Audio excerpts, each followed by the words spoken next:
ние почти всеки ден. Удоволствие си беше и за нея, и за мен. Така караме дълго вече 2 години.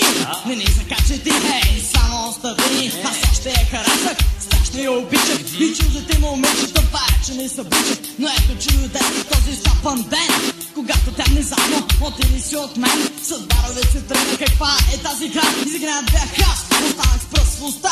Отказах си за винаги, от любовта. Не исках да се влюбя, но търся си жена, само секс да правя.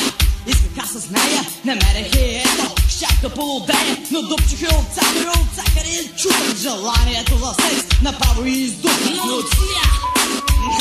Не Луция! Но Луция! Не Луция, нежно! Добре, знам, това си е твой проблем. Но чуй сега какво случи си с мен. По принцип аз съм готин и гаджетата свалям. Имам силен удар и с него ги повалям. Шегувам се, разбира се, но вярно е поне, че дамите възбуждат се в моите ръце. Не съм много силен, но съм страшно сексапилен. И всяко ново гадже иска с мен да се намаже. Не съм Казанова, но всяка е готова в леглото до мен да бъде полен за ден. И аз като тебе си хванах една. Само с нея бях, но не само с мен беше тя.